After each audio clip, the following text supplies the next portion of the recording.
begin this segment with some breaking news that we have, and this is regarding NIA filing supplementary charge sheet against 4 in the PFI Patna case.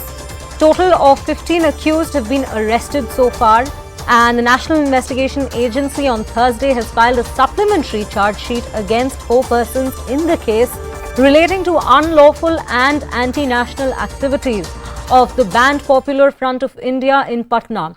Now, the fresh charge sheet has been filed in the NIA Special Court, Patna, Bihar, against Mohammad Tanveer and Mohammad Abid, Mohammad Bilal and Mohammad Irshad Alam. And all of these people are residents of East Champaran district of Bihar.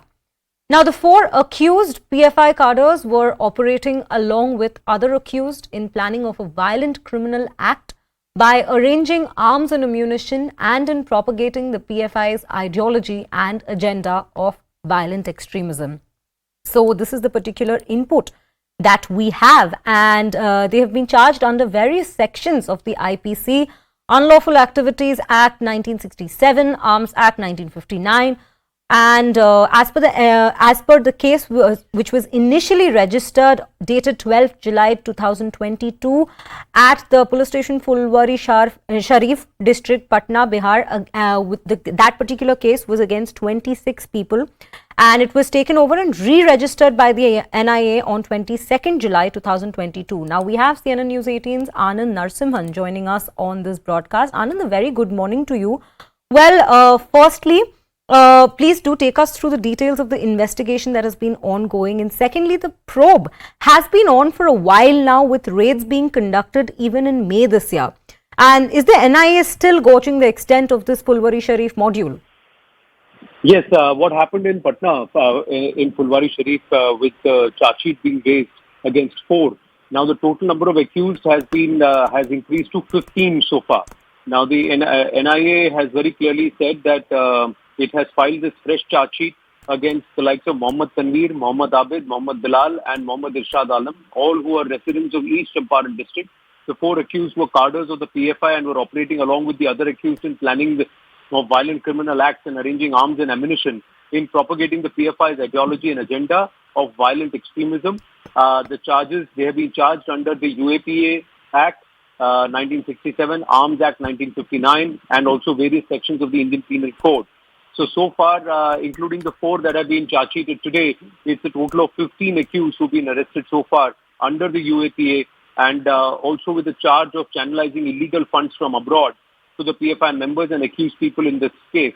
Now, as per the NIA investigations, this person, Mohammad Irshad Alam, is a member of the criminal syndicate that was involved along with other PFI cadre in planning a criminal conspiracy to killing youth of belonging to a particular community, so that with the intention to spread widespread terror and communal hatred and also spark communal riots in that entire region. Mohammad Tanveer and Mohammad Abid already had terror hardware for carrying out the hate crime and had handed over the same to one of the arrested accused, Yaqub Khan. Yaqub is a PFI master trainer of weapons and tactics and had conducted multiple arms training sessions for furthering the banned outfit's violent and unlawful activities. This case was initially registered on the 12th of July 2022 and it was registered against 26 people, and then the NIA took over this case on the 22nd of July 2022. But on 7th Jan, it's now filed a fresh charge sheet against 4 persons in this case, in which the investigations are continuing. So this is just a further development. So overall, 4 more people have been added to this list in charge sheet, and total 15 arrested so far. Right. Also, despite being banned as an outfit, is the PFI still trying to remain active via sleeper cells? Well, point is that PFI as the umbrella organization has been banned, but its political outfit, the SDPI, still continues to function, still gets recognition. There are a lot of its other organizations that come under the umbrella. There are about 8 or 9 other organizations which are also part of the ban list. But there are other organizations that have escaped the ban list or have been able to function de-linked from the PFI. So there is a possibility that there are active members of the PFI who have now become tacit members of these entities which are not part of the ban list. And if we are speculating about them trying to remain active, and you just mentioned that they are not, the PFI is the umbrella outfit, but there are smaller factions that are still operating. How are they trying to operate right now? Well, it is a lot of their communication has been, and that's what investigations have seen, that communications have been very, very tacit. They've tried to stay under the radar. They've used highly encrypted platforms, the darknet, to communicate. A lot of the arrests have also seen that they have sophisticated electronic equipment to facilitate this. Plus, they are also using public platforms, places where you're meeting, greeting, and congregating. These congregations are also being used quietly by these members.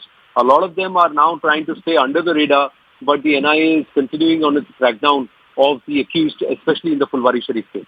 Right, Anand. Thank you for bringing us all those details, and we will keep a close watch on how the story develops. But